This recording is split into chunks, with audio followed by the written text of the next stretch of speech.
The first thing Elias noticed was the silence. Not the peaceful kind, the kind that wrapped itself around a place after hope had already left. Outpost K-47 had once been a medical relay station on the edge of the Varelian expanse, servicing trade routes between a dozen alien systems. Now it was a graveyard of flickering lights, drifting debris, and sealed doors no one bothered to open anymore. The war had moved on. The fleets had retreated. And whatever couldn't move fast enough had been forgotten. Elias Mercer wasn't supposed to be there. His small human salvage ship, Wayfarer, had been damaged during a jump miscalculation. A cracked coolant line forced him to dock at the nearest structure with breathable atmosphere. K-47 was the only option for 5 light days. He expected corpses. What he didn't expect was breathing. The life sign ping came faintly from the lowest level of the station, far beneath the abandoned triage bays and looted supply rooms. Elias moved carefully, his boots echoing down long corridors scorched by old plasma fire. Emergency lights cast everything in sickly amber hues. "Hello," he called, more out of instinct than hope. No answer. The signal led him to a sealed recovery ward. The door resisted at first, then groaned open with a shower of dust. Inside, the air was stale but warm, functioning. That alone made his pulse quicken. Then he saw her. She lay on a narrow medical platform, surrounded by outdated alien equipment humming quietly on reserve power. Her body was thin, fragile-looking, her skin a soft iridescent blue marked with faint silver lines that traced her collarbones and temples. Her lower half was motionless, legs covered by a thermal blanket wired into life support nodes. Her eyes, large, multifaceted, and a deep violet, snapped open the moment he stepped closer. Fear flashed across her face. She tried to move. Nothing happened. Elias froze, hands raised. Hey, it's okay. I'm not here to hurt you." She stared at him, chest rising rapidly. A translator implant near her ear flickered to life. "Human," she whispered, voice trembling. "Yeah," Elias said softly. "Name's Elias. I didn't know anyone was still here." Her expression shifted, fear giving way to something far worse. Resignation. They all left," she said quietly. "You should leave too."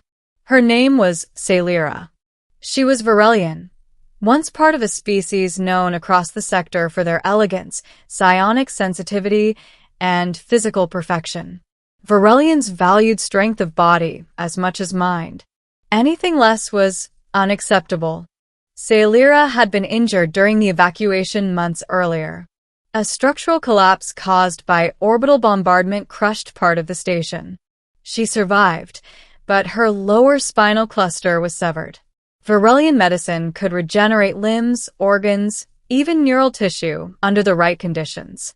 But paralysis? To them, it was a failure of design. A broken pattern, Celira explained bitterly. They said restoring me would cost too much energy, too many resources. They said I was no longer useful. Elias sat on the edge of the platform, fists clenched. "So, they just left you?" "They disconnected my transport tag," she said. "Marked me as terminally unviable." The last medic apologized. Then he powered down half the ward. Her eyes lowered. "I've been alone for 112 cycles." Elias swallowed hard. Humans had done terrible things. He wouldn't pretend otherwise. But something about the cold efficiency of it, the way her people had discarded her like faulty equipment, made his blood boil. "Why are you still alive?" he asked gently. She hesitated. "I did not want to die." Silence stretched between them, heavy and raw. "Well," Elias finally said, standing up, "I'm glad you didn't." She looked up at him sharply. "You should go. When my power fails, This station will shut down entirely. You will die with me." Elias shrugged.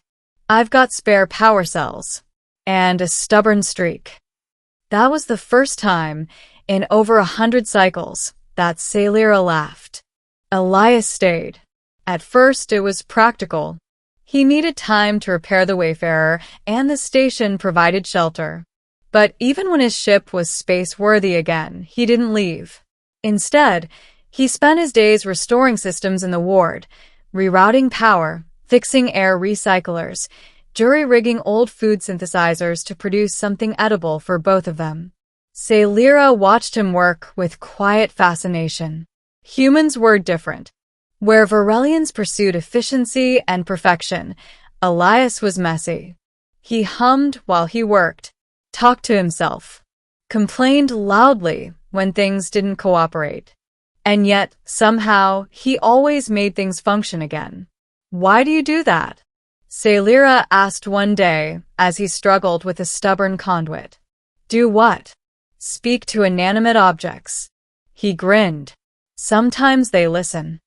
Over time, she began to talk more about her life before the war, her studies in xenolinguistics, the gardens on her homeworld where gravity was lighter and the air shimmered with bioluminescent spores. She admitted she had once dreamed of becoming a cultural envoy. "I wanted to meet other species," she said softly, "to understand them." Elias smiled. "Guess you got your wish." But beneath the conversations, there was pain. She could not move her legs, could not stand or walk or dance beneath Varelian moons like she once had. Elias helped her with daily necessities, lifting her carefully, adjusting her support harness, carrying her when systems needed recalibration. Each time, she apologized. "I am a burden," she said once, tears streaking down her cheeks. "You should not have to." "Hey," Elias interrupted firmly. "Stop that." She looked at him, startled. "You are not a burden," he said. "You're a person. And people help each other. That's kind of our whole thing." Her translator struggled for a moment. Then, "No one has ever said that to me before." Weeks passed. Then months. Elias explored every possible solution to Sailira's condition. Varelian medical databases confirmed the worst. Her paralysis was considered irreversible by their standards. They simply hadn't cared enough to push further. But humans were stubborn. Using scavenged tech, experimental nanofibers, and a dangerously unstable neural interface prototype from a forgotten research log, Elias started working on something new. Not a cure, not yet, but a bridge. A human-designed exoskeletal support system. The first time he fitted it to her legs, Sailira was terrified. "What if it fails?" she whispered.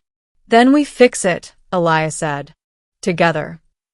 When he activated the system, faint blue lights traced along her limbs. Motors hummed softly. "Try," he said. She concentrated. Her foot moved. Barely. Just a fraction of an inch. But Sailira gasped as if she'd been reborn.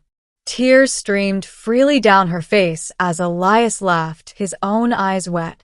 "See?" Not broken. Just differently wired.